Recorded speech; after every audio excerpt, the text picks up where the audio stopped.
a few follow-up questions that might be received via email.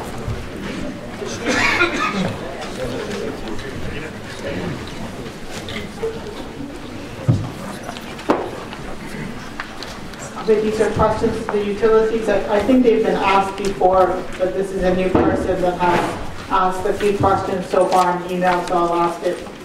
What will be done to protect homeowners associations opt-out requests who, like some cities, have voted for an opt-out of smart meters?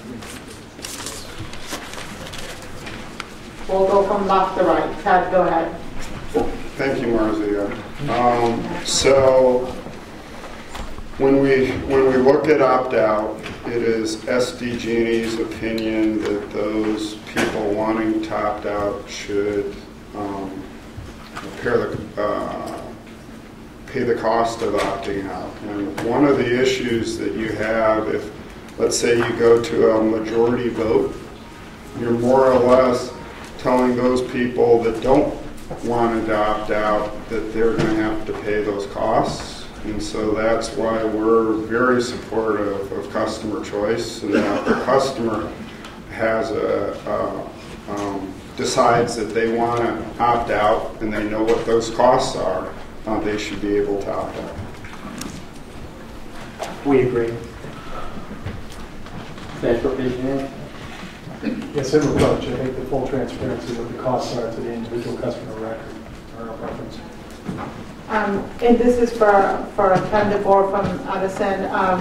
This person at 12:30 called Edison's customer service department and was told by the staff that they didn't know anything about the delay list. Right. As I mentioned, we're just putting the delay list in place. The important part for us is to ensure all the way through deployment that we don't have a situation where the folks are going out to deploy the next day and a process isn't in place that has them deploying right over somebody who just made the call or inquiry. So we are probably a week and a half away from perfecting that and getting that all the way to our deployment. So at this point, we have customer refusal process, but we will take their name. And I have basically, here's our Edison Smart Connect 800 number. I'll give you that number. It is 800-810-2369.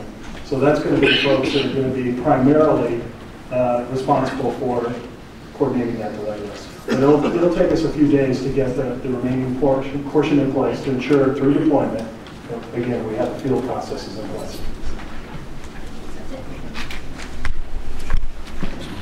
Okay, and I just had, at lunch I had said I would go check the customer service numbers for the utilities. You have the ones for Edison and PG&E. For San Diego Gas and Electric, the customer service line is 800-411-7343. And then for SoCal Gas, the customer service line is 877-238-0090. Okay. And what I'd like to do now is go straight into the various opt-out options. And I did do a flip-flop of some of the options. What I'd like to do is devote as much time as possible to the analog meter opt-out option. But I don't want to not get to discussing both radio off and a wired option. So we're going to cover those first, about 45 minutes for each of those two options. And then the balance of the rest of the time will be on the analog. Okay. The radio off option had been proposed by PG&E in its application, and it would be to disable the radio transmission of the smart meter, and it would consist of a monthly read of the meter by the utility employee. And we had several variations of that option. DRA had talked about a snap read on a monthly basis, having the radio off, but turn on to just do transmission of data. UCAN had also similar options, whether it be a manual disconnect, with customer self-read or a remote disconnection with the customer self-read. And what I'd like to do is, why don't we've done some discussion already about the radio off option. Are there more questions that anyone has about the radio off and the different options on how the customer data would be transferred to the utility? And we will start with this gentleman here first. Thanks. I have actually a little bit more general question about the opt-out option in the first place. I have 40, Tom Rossi.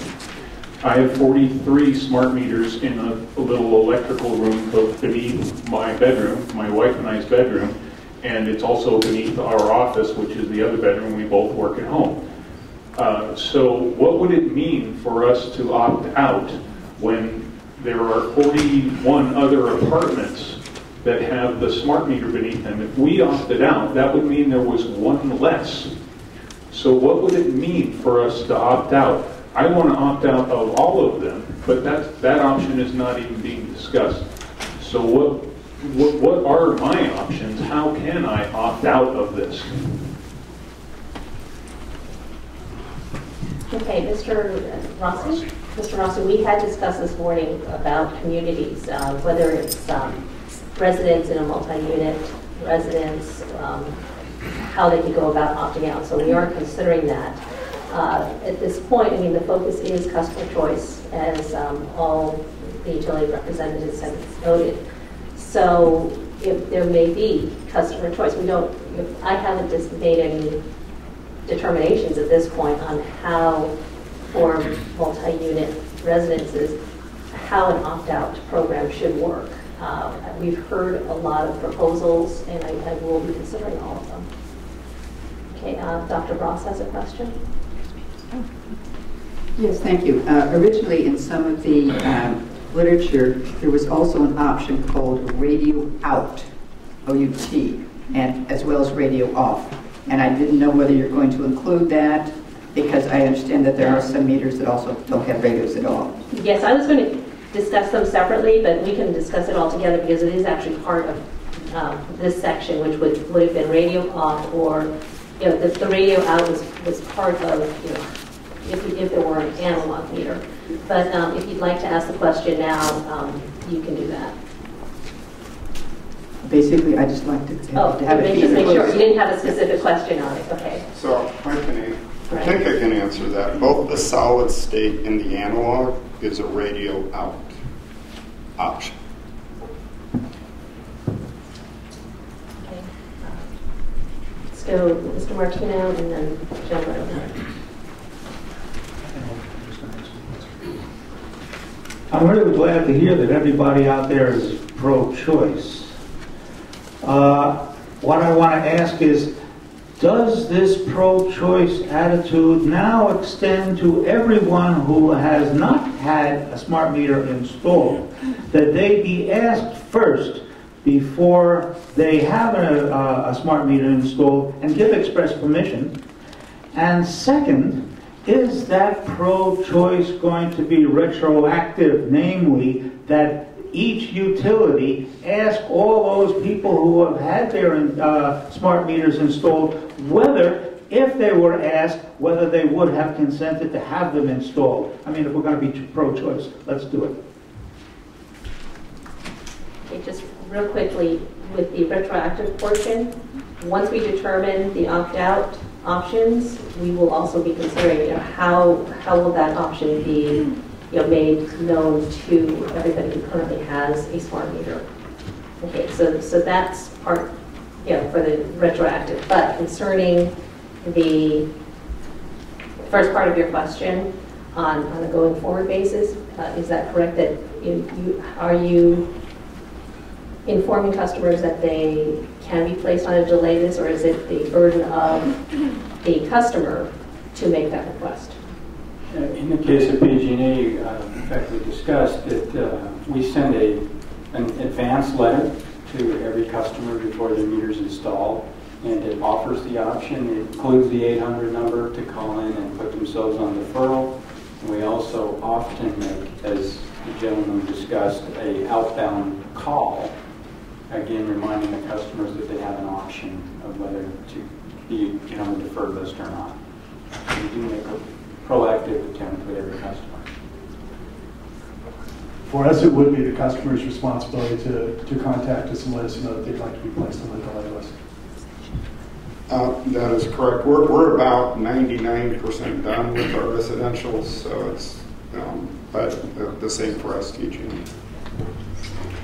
And at this point, we don't really have our processes in place. We're still a year from rolling out. We would hope that this proceeding would give us some direction. Mr. Roberts?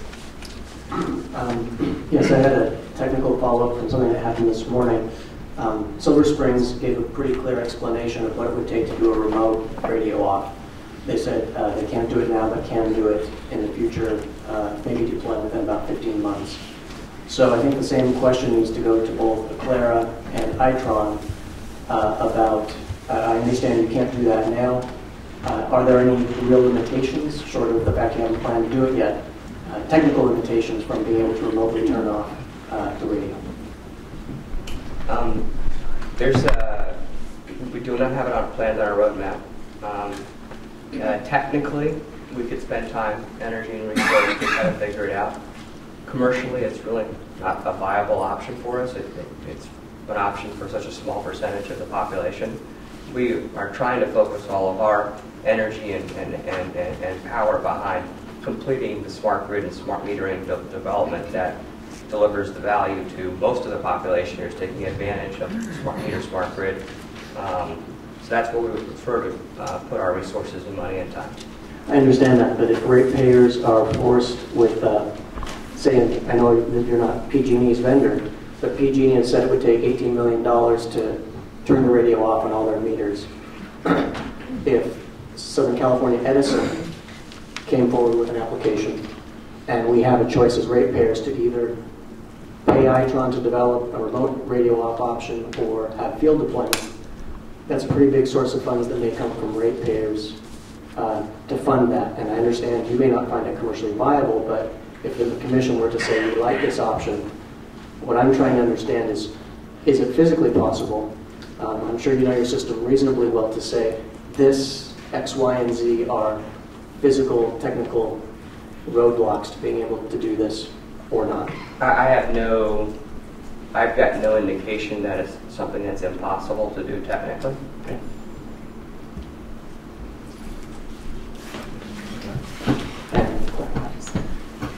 This is Rick Riccardi from Aclara. I think it's important to recognize there's a fundamental difference between the gas and electric systems. The major difference that we all face is with an electric system, there's essentially an unlimited source of power that keeps the system in operation.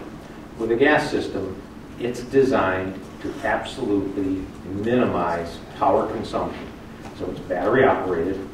It's operated by 2 AA cells, which last for 20 years. That provides all the energy that the system has to do its job. Given that, our design is very much focused, and our entire system is built around that conservation of power. That means we don't listen all the time. We can't have ears to the sky. We transmit 70 to 100 milliseconds 4 times a day. That's it. So any system that would be designed to accept an input remotely would mean we have to listen. And if we have to listen, then we have to figure out how to get more power to that system. It would mean larger batteries, which have a very significant negative consequence. It would mean some other mechanism to accommodate that incoming signal. So while I wouldn't say, I hate to use double negatives, let me say, it's certainly you can conceive of an approach that might get you the ability to remotely turn on or turn off the radio. However, it probably would be economically unfeasible because it is essentially a complete redesign of the system, and I would argue would probably lead you to other unintended consequences and concerns that might affect other aspects of the system in terms of its ability to do its job. the addition of additional radio frequency transmissions. There are a lot of other things that would be affected. So if I understand correctly, to even have that possibility, you would have to modify your module physically. That is correct. As opposed to Silver Springs and Itron, what I'm hearing is it might be, well, Silver Springs is saying it is possible with a firmware upgrade. Itron saying maybe it can be done with a firmware upgrade. And that's what I was trying to get, so thank you. Okay, Sherry? This is a question about manual self-reading by the ratepayer of the meters with the radio function turned off. And so, Jim, you had mentioned before costs being associated with a ratepayer having to read their own meter, a technician coming out, and then having to read like an index card, which is kind of how the self-read program works right now with the analog meters. But it seems like with the new meters, one wouldn't need a card because you have a digital screen, and the card was a tool to read the analog dials on the old meters. And so you wouldn't need that card. And then if the ratepayer could just read the digital screen, couldn't they just call the utility or send an email to self-report, which would then take out the cost of the technician coming to visit the house? In the spirit of we're talking about what's technically possible, of course, right? I'm sure that people could go out and no doubt the way the utility could build a process or a way to receive either a call or a text or whatever's modern way to communicate. I was just stating that I don't believe we have that process today. That would bring the cost down, though. Sure. Okay.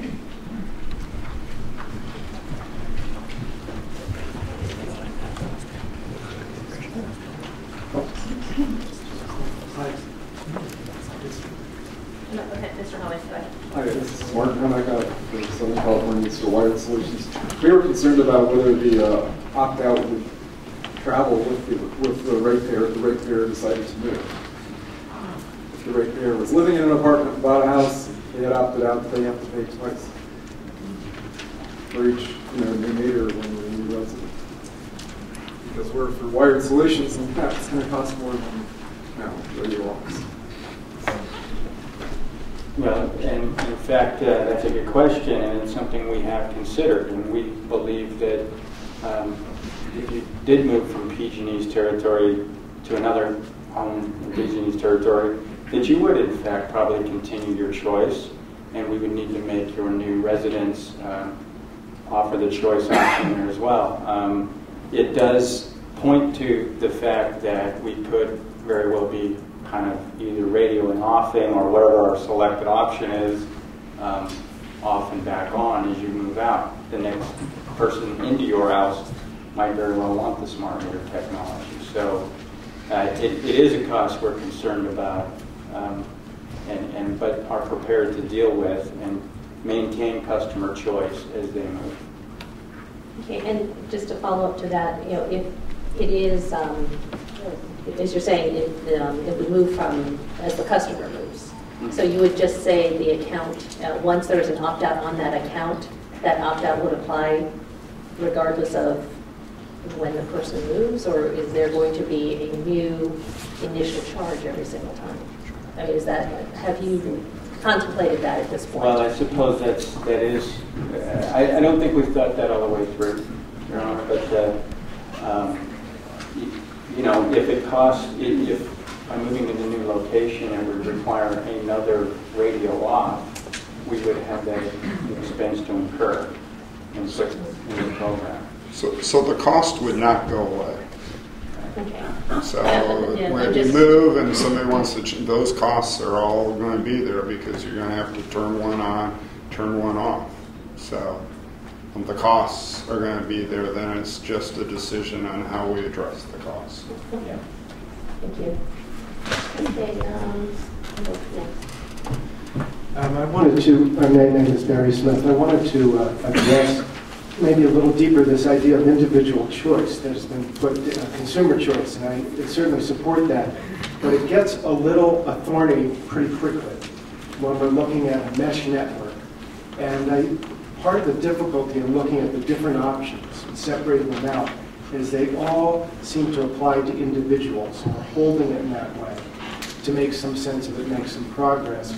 But I think something that goes forward is going to need to break down that line a little bit, because if Mr. Edwards and I are neighbors, what we do affects each other in some ways. And we see that with, say, if I want to use certain chemicals in my house, really that's my prerogative.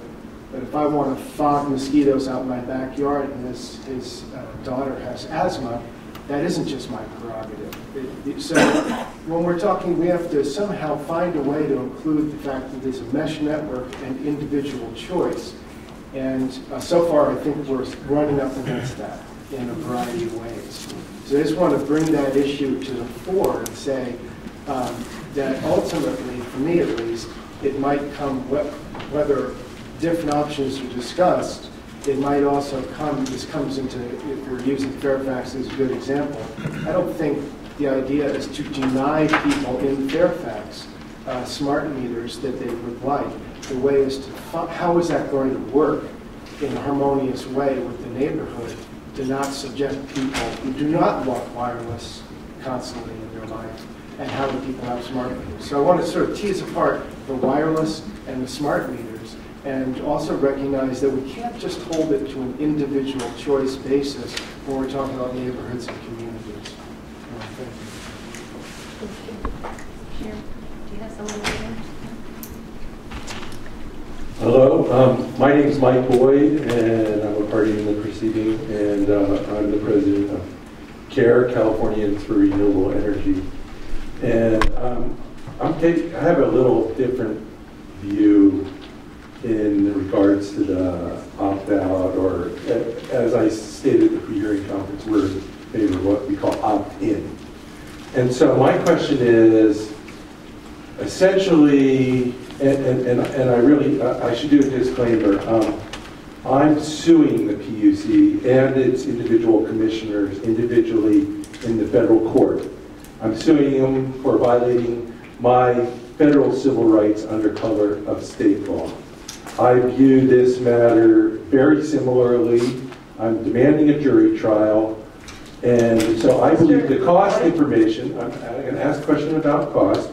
The cost information is very important to my damage claim against the commissioners. And so I would like to know, one, how much it costs for what you did already, so I can figure out those damages. And I'd like to know what it's going to cost to put it back to return to the status quo, since I'm going for an injunction. That's my question. Okay, Mr. Boyd. The cost for the deployment to date should be included in each of the utilities' general rate case proceedings. Is that correct? Or it'll be it's not in our okay. General rate cases. They were individual filings. Okay, so they're an individual filing, so I believe you can get that information at this point. The GRC, is that what you said? No, it'll be separate filings, they had said. Oh, okay. Now, cumulative cost or just the annual cost? It would have been the cost that they're recovering from ratepayers to date. And then, are we going to get an estimate for undoing it? No, we're not. We have not asked for undoing. We are providing the discussion now is on an opt-out. But as I had noted in my prior ruling, we have authorized utilities to deploy the smart meter in the smart grid. It is the standard. We are not, at this point, requesting that they halt it. So at this point, there is no undoing, as you put it. But there is an opt-in. Okay, Opt-in so, is a proposal, no? No, there is no opt-in proposal. You're not considering No, those? because, no, I am not considering opt-in. There Okay, are opt-out proposals. We'll see Okay, you at the trial. and Mr. Hart. Hi, Josh Hart, Director of StopSmartMeters.org. My question is directed to Pacific Gas and Electric Representative and Silver Spring Networks. And it is based on the subject of ensuring that whatever opt-out proposal is ultimately selected, that it is fully compliant with FCC rules and regulations. And based on the authorization form for the model OWS NIC 507 that I believe is being deployed throughout Northern California and potentially other areas, in which the FCC states that all persons must be kept 20 centimeters away from each meter, and that meters must not be co-located with other meters. How the utilities plan to currently comply with that requirement, and how they plan to comply with it in the context of the opt-out proposals that are under consideration. So, well, Don will help me with this as well. We do comply with the FCC license and its various elements that go with it on our meters today. And certainly we would expect that when we turn the radio off, or whichever option in customer choice we end up going with, that will comply with FCC rulings. So, you want anything to... Just so I'm understanding, you keep all persons at least 20 centimeters away from these transmitters?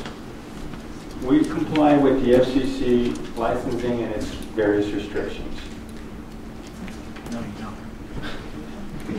All right, and Silver Spring does not have any say over where meters are physically deployed. So we do though assert that our product does fully comply with FCC regulations. Okay, Sharon? I must be older than all the utility people in the room, because I remember when you sent out postcards, you sent a stack of them at the beginning of the year, we filled them out and sent them in. And I think that would be a good way to self-report. We also used to write down, I've been around a long time, so we used to also send meter readers around with a clipboard and write things down. There's been a lot of improvements, cost savings, that the ratepayers have benefited by the improvements. And so, yeah, we can always go back, but there was reasons why we changed our policies and procedures. Yes, thank you. My mother has 4 meters on her house, and they are closer than the 20 centimeter rule according to the FCC guidelines. And I have written to the FCC to ask them about this, and the FCC has stated that it's up to PG&E to ensure that they are compliant with the regulations. Comment? PG&E is compliant with the FCC regulations. Hi, I'm Stephanie Thomas, and I just wondered if for families who still have an analog meter, how does this fit in? Can we keep our analog meter and do whatever self-reporting or method that we're discussing? We're considering options right now for opting out. The analog meter is one of the options under consideration. Okay. I would just like one question, and I know this is actually for Turn, and Marcy, I'm not sure if Mr. Shames from UCAN can also send his response via email, but I do have a question on the customer self-reading, whether it's on an annual basis, semi-annual basis. But there's a recommendation from UCAN was to do a biannual true-up, and with Turn it was an annual true-up. And what I'd like to just explore a little bit more is, does that seem reasonable to have an annual or biannual true-up, or is there really going to be a rate shock for a customer who may have not been reporting as accurately as they could have, and then found out that all of a sudden there's a huge bill because they didn't report properly? Mr. Hogley, let me get Sherry or Alok over to you first to respond.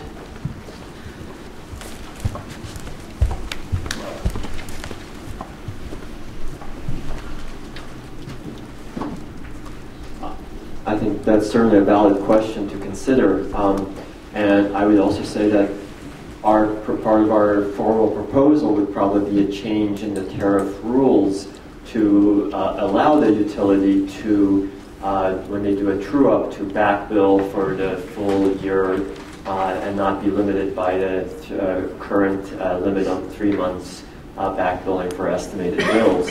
I think that it depends partly on the choice a customer chooses and the options available. If there's a radio off option, which is what we're initially focusing on, the customer now has a digital meter.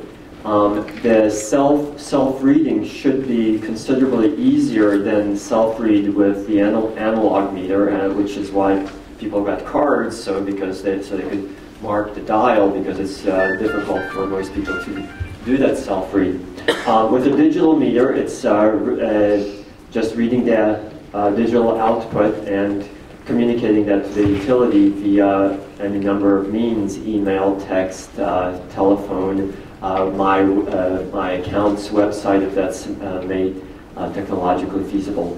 I'm sure there are customers who may not do the read every month, may not do it exactly the same day, but I think they could do it frequently enough to prevent large, discrepancies in the bill. But there may be some discrepancies, and I think the customer would have to clearly understand that risk. With an analog meter option, we haven't thought through what are the potentials that customers, because their self-read is a little more difficult, and if you have a card, then you have to mail it. That requires potentially some additional effort. Although one could take a picture of the analog meter and download it and mail it. It is a little more of an effort, but I think it kind of depends on sort of how much choice do we want to give the customer. Perhaps we even have a couple of different options of a true-up biannually or a true-up once a year at different prices. I mean, there it's kind of a question of, it's really balancing potential. If the customer doesn't do this regularly, they may face a large change, a true-up, and have to pay that, or they might want to pay more upfront to prevent that from happening. So that's kind of what we're thinking, and obviously it depends on what are the kind of prices, how much reduction in price it would bring to make it an affordable option for the customer. Okay, thank you. And Mr. Shames responded. Michael Shames from UCAN. UCAN thought biannual was a bit safer in the event that the customer misreads. And annual has the potential for a rate shock. And then he has an addendum to that answer. The other concern UCAN has is to consider the ability for some consumers to game the system by racking up a large bill and then not paying or moving. So 6 months is more prudent, and arguably 3 months might be better. That's what we've asked for, cost for both scenarios. Okay.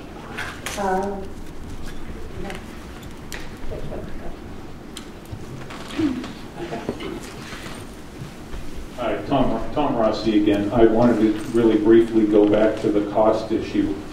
It sounds like you're calculating your costs for opting out based on this idea that there is only a tiny percentage of us that want to opt out.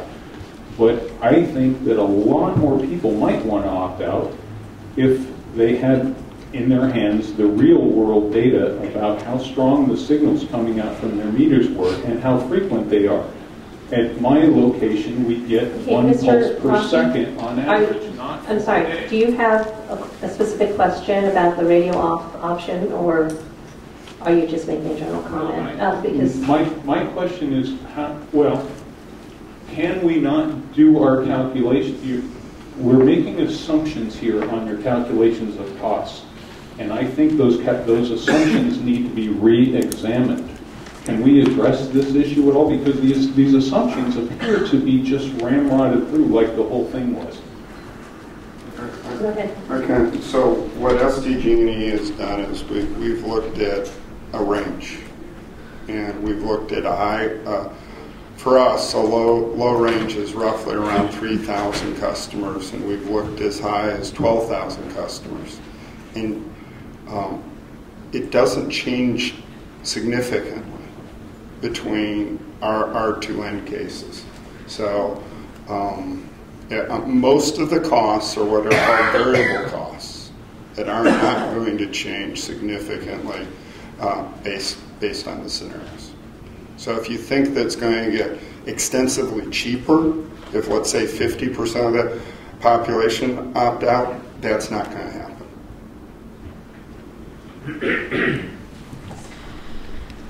Yeah, hi. I wanted to see if you guys have looked into any type of module that hooks onto the meter that could interface with a phone line or a cable just within the house. Because right here I'm holding, this is a Tantalus product, but it seems that there's a communications module that's completely separate from the meter that just plugs into the meter. Right here they have a fiber module that is housed within the meter. It's all weatherproof and such, and it has little cables coming out. It seems that this could very easily be adapted to hook into either a phone or a cable system, and if the data is stored on the meter, they just program it once a month to shoot that information either through the phone line or through the cable company. Has this been looked into, or is there any downside to doing that type of scenario? Okay, that moves a little into the wired option.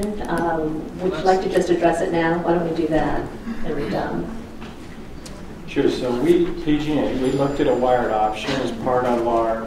I want to just make sure this isn't like a wired, like constantly transmitting throughout the day, but this would just be, instead of hanging a car in front of your house once a month or calling in or taking a picture, it would just be a one-time transmission per month or such. So, okay. Anyway. Yeah. And that was what I considered wired. It's you're using a phone wire, fiber optic, something to do the transmission. Well, yeah, but the scale of the network could be completely different if you're trying to do the smart meter real-time data. That's a much more significant load than a one-time. Well, let's discuss that. Okay, and see exactly what PG&E had been contemplating when they did their application and evaluation. Right. So, and sorry, I'm not familiar with that product and maybe how it varies from the wired solution we did consider.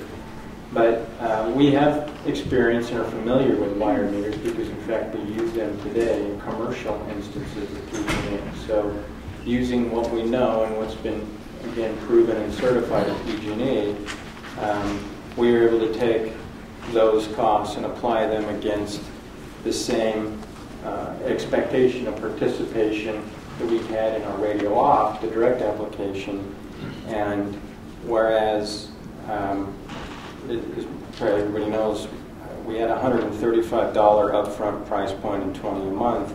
Those numbers go substantially up in our world to do a wired option. The wired option in our case is where a phone line is brought somewhere near enough to the meter to sort of reach, and there's literally a phone modem or a phone cord that comes out of the base of the meter and into that phone jack. So no wireless communications, true wired meter. And our $135 unfortunately goes up into the order of $650, and because now you don't have a meter reader coming anymore, but you do have phone charges to deal with and other operational aspects of handling this meter. So you're at $30 a month of your current charge. This is where I want to make a big differentiation here, though. Excuse me, wait. You need a microphone before you talk. Yeah, wait, excuse me. Let's get the microphone. You just said that it's the phone charges. Is that assuming that this is hooked up 24 hours a day and transmitting that information 24 hours a day?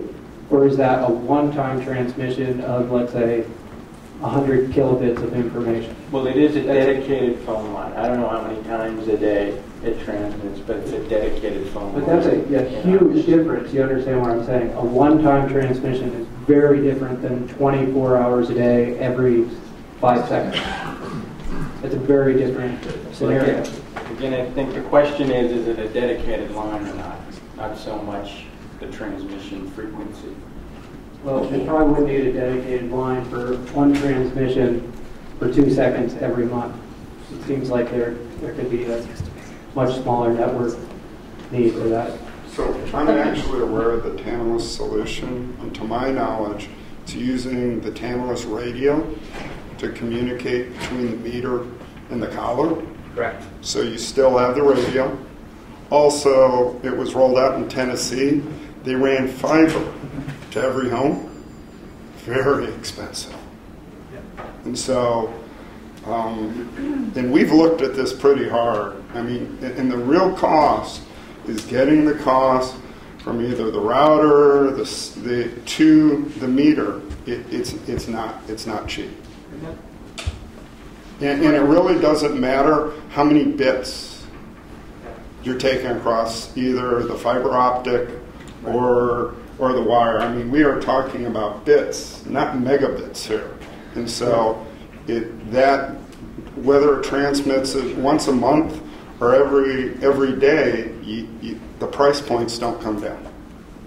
Okay. It just... Okay. I guess I'm a computer guy, and I'm not seeing why it would need to be a dedicated line for one-time transmission. It just seems that... The other thing that I'm not saying fiber either. That we need to deal with is we do have some customers that don't really want to pay their bill. And so it's very easy for them to do something with the communication, and then that drives everybody's costs up. Okay, Mr. Wilner, and then that'll be the last. Oh, okay, I'm sorry, and then GRA, and those will be the last questions on this topic. I'd like to keep moving on. Go ahead. Thank you, David Wilner, Wilner Associates. Talking about radio off option, I want to be very diplomatic in asking this question. Presumably somebody has a reason for paying for the radio off option. That's the one they choose. Without trying to describe the reason behind that, what if they didn't get a solution after they paid for the radio off option? I'm directing that to all the utilities.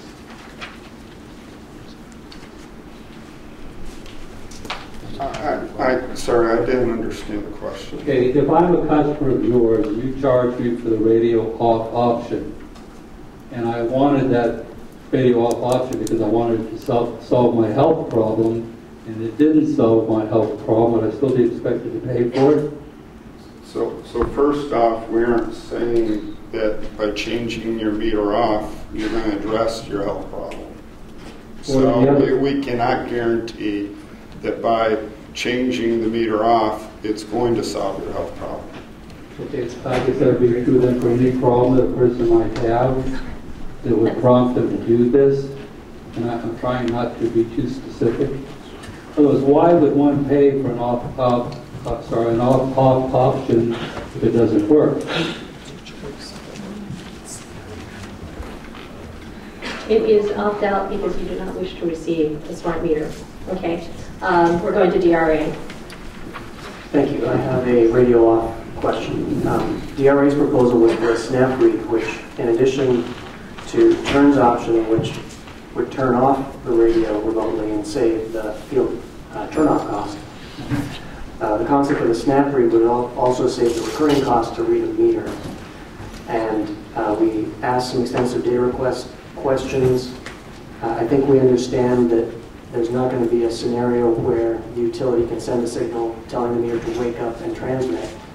But we're still very interested in a system that might use the internal clock of the meter to wake up a certain time of the month, transmit, and then turn back off. And the responses we got from the utilities basically said this isn't on the utility roadmap, but didn't answer the specific question of what limits the ability to do that. And I think we need to understand, once again, I think the fundamental question is, would we have to put out new hardware, either DCUs or endpoints, or is it something that we could potentially address with a firmware change? So is there something fundamental about the timekeeping in the meter, I think is the question, that prevents the pre-scheduled transmission of monthly data? So I don't want to not have that question with the utilities, but that question was asked to them once, and so now I think I need to put it to the vendors.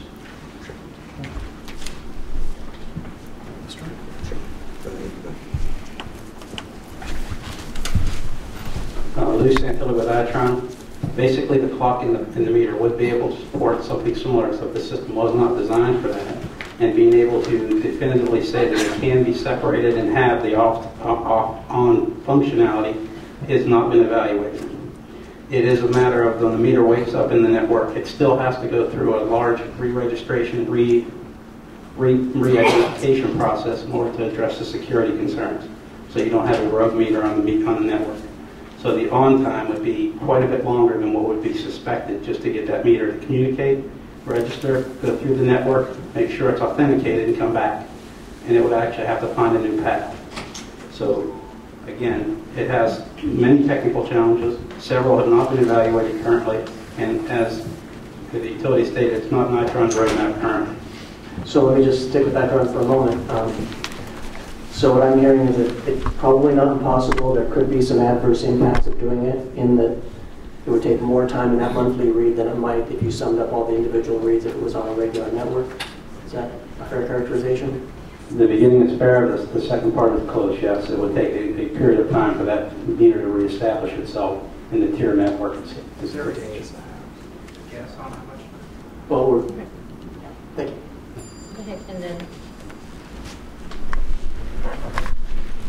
Yes, so I guess I would start by stating that our system was not in any way designed or architected to support this notion of a meter being occasionally participating in the communications network. So I think the challenges involved in implementing the snap read would definitely include time synchronization. So on, and Jim, correct me if I'm wrong, I believe all the meters that are being deployed at PG&E, none of them have a backup battery. So in the event of a power loss, then all time is lost on both the meter and the comms module and has to be re-synchronized. And so there's protocols for doing that involve communicating two ways in order to complete that time synchronization. So I think at minimum, getting time of use data would be extremely challenging without then reintroducing the notion of the comms module periodically re-communicating to ensure time is synchronized, certainly after an outage. Then there's the additional challenge of achieving high reliability. Right? These systems have been selected and designed in order to generate very high reliability of data delivery through the billing system. And so I would assume that the snap read expectation would be similarly a very high reliability. And so implementing that will be a very significant effort. So I think to answer your question as to is it technically feasible, I would say we believe, based upon our cursory investigation, that yes, with a significant investment in development and a significant amount of time, that yes, it could be implemented, but that the cost and time will be significant. So before a clear comes, I just wanted to make a distinction or make sure I understand it correctly. Itron does have a battery in the meter so that if there's an outage, you can keep time. But PG&E Silver Springs system does not, so that's a fundamental difference. Right, we do not have a backup battery in the electric meter. And so with Itron, since if you would be communicating once a month, it seems like you would synchronize your clock at that point. The synchronization issue doesn't seem like an issue for your system.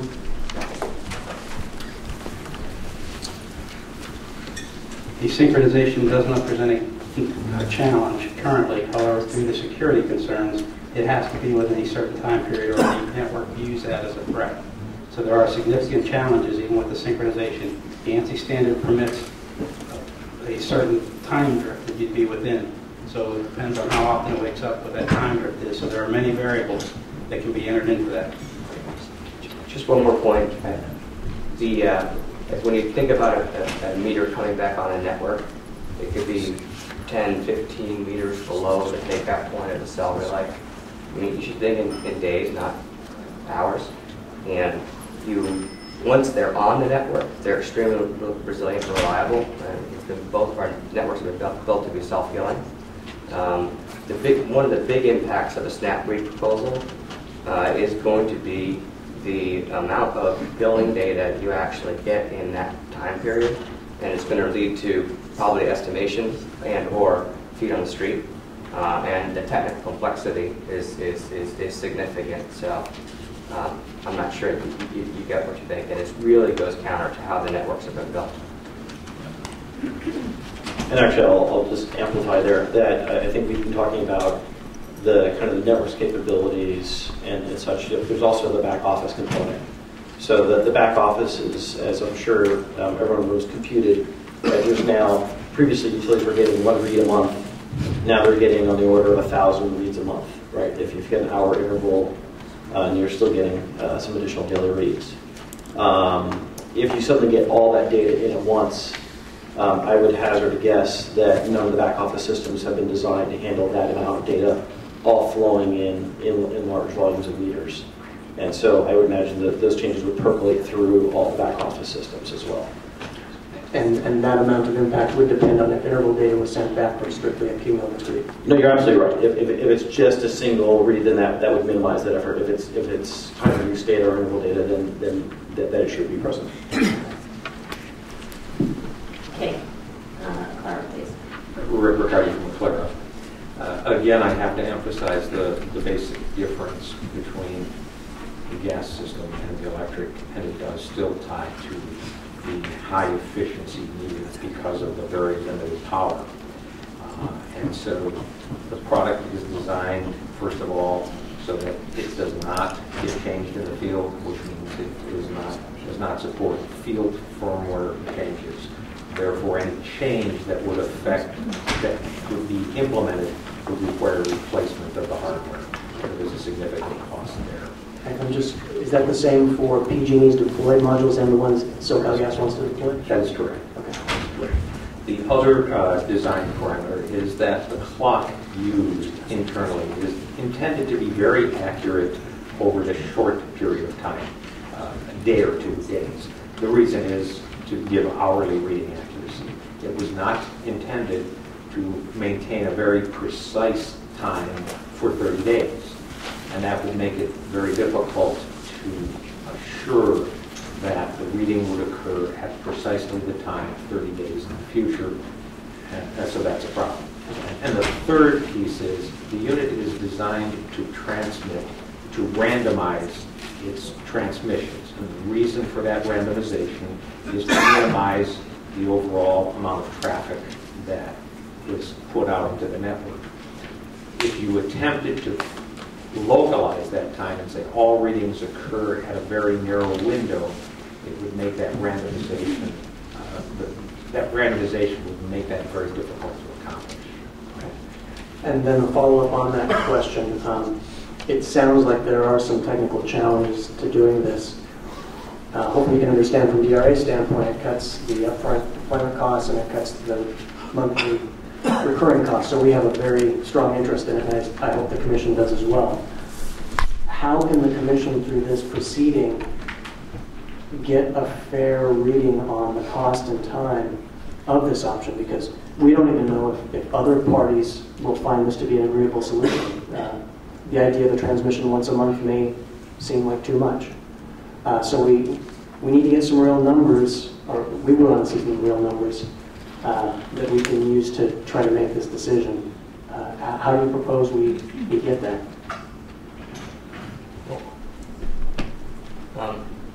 Or should we just, is it seem so technically difficult that $30–40 million isn't going to get the job done? Well, I'm not in a place to give you a dollar figure today, but it's a rewrite of how the system works for us. And this goes back to the commercial viability comment for what sounds like a very small part of the population. And we service our customers by being financially viable and serving the larger markets. And the request on the companies to rewrite the application to meet the needs of a few, part of that's company choice. Obviously, you have to walk through that. I'd also like to really suggest that because of how the networks work, we believe the snap read concept will be a very faulty and unreliable way of getting the data back for billing, which is its stated purpose. So you're going to have high level of estimation and a high level of ongoing manual reading costs. So we don't believe you'll avoid what you're trying to avoid if that's what you're trying to avoid. And Tom, can I add to that is The one thing that we went in with our smart meter project is we wanted to buy a commercially off-the-shelf, viable, not R&D product. I've been on enough programs for the utility where we customize and we ask for one-off. And so you're not only asking for an upfront cost, there will be an ongoing O&M because it's going to be a one-off product from the manufacturer. And so every time there's an update, we won't get the update. They're going to have to customize it. We're going to be late.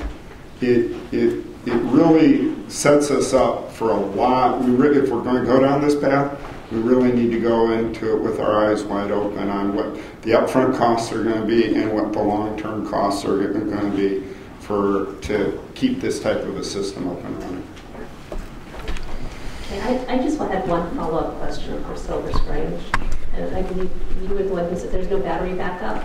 Is that correct in your systems? Well, I confirm that. Yes, you confirm that. Okay, because with respect to if we were to consider a snap read, once a month reading, if there were a power outage, are you saying that then that data would all be lost? No, I'm saying that the meter records consumption. So that's the value that you see on the front display. That data is not lost, but the meter inherently does not have, at least these meters being put, don't inherently have a sense of time. They just know the aggregate consumption. And so, but interval data is inherently, has a timestamp on it. That's the information that would be lost, or at least it's put in jeopardy. Okay. Yeah, I would like to move on to the next opt-out option, but before we do that, there was a question concerning CARE and FARA that had come across by email that we'd like to ask. Lake County wanted to know if for the CARE discount, you're also considering a discount for those customers who are on FARA. And I didn't think you were. I don't think we proposed it directly. You have not or have? I don't believe so. And the other utilities, have you guys thought about the FARA customers or just CARE? Just CARE. Okay. San Diego Gas and Electric, just CARE. We haven't made a policy decision, and in application, we would then bring forth a policy decision for our management and put something forward. Okay, and then one more question, and then we're going to go real quickly into the wired smart meters, and then we're going to take a break. So, yeah, go ahead. Sure. Yes, I have a question on that goes directly to cost. It's directed to Mr. Devore, and it is about both the radio off and the radio out options.